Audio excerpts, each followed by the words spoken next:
her. Og med 3D-søg, der kan vi øge deres motivation. Vi har brugt det med hende før. Et lidt mindre setup, men for at se, om hun ville arbejde på godbidder i en tidligere træningssession. Så vi ved, at hun er ret tryg ved at gå over ting. Og vi ved også, at hun er okay med at gå under, men der trak hun sig lidt i hvert fald tidligere træningssessioner, når hun skulle helt ind under. Så vi har både noget, hvor hun kan gå ind under, noget hun skal over noget, der er blødt, og vi har noget, hvor det er, at hun skal over 2 forskellige slags underlag. Der er høje, plus der er smalt alle steder. Så med 3D-søg, der kan som sagt øge deres motivation, fordi at de skulle gerne få kilden i snuden ret hurtigt.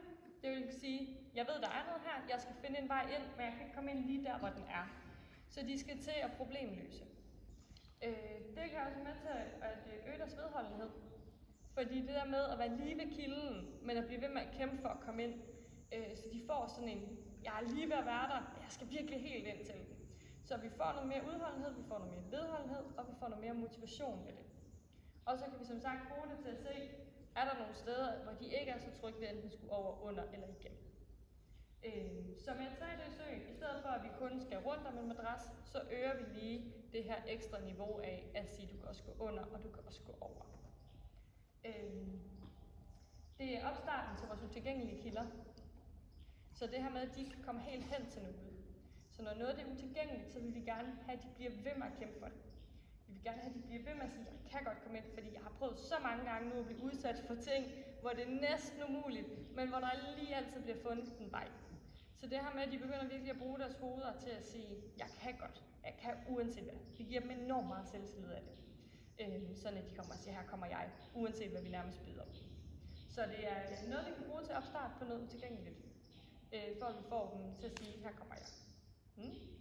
Og ja, med Fendi, vi prøver at sætte hende på nogenlunde tæt på, så vi kan se, at hun går i færd rimelig hurtigt. Så ser vi, hvordan hun vil løse det. Hun har 3 muligheder for at komme ind.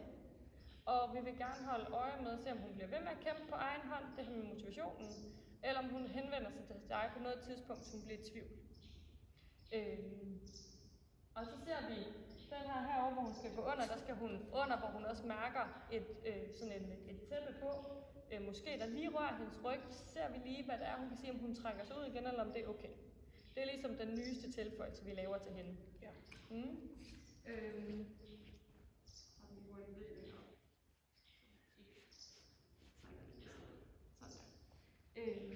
Ja, du kan se kilden.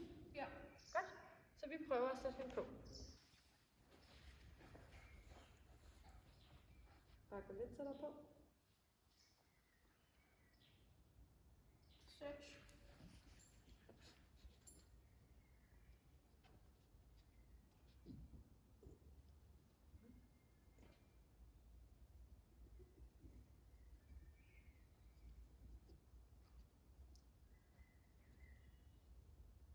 Yes, det var dygtigt.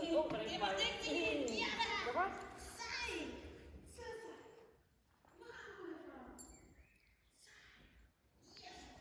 super.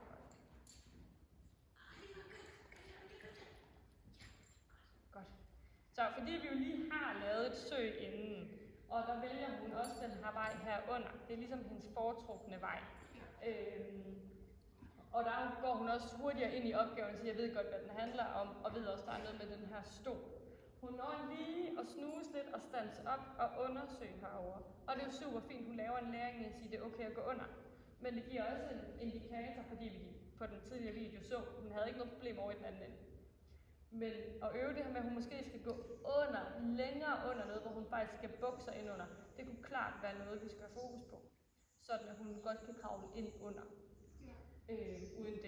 Uden det bliver farlige ting. Men det her med, at hun måske kan tage hovedet ind under en hylde, det kunne være lidt det samme. Ja. Så rigtig, rigtig fint, synes jeg. Vi ser bare, at hun er på med det samme. Hun har kæmpe motivation for det. Så det eneste det er, at det giver os et præg om, hvad vi kan arbejde videre på. Og det er, at hun måske skal ind under en hylde, eller et eller andet, hvor der måske er lidt mere sammenpresset.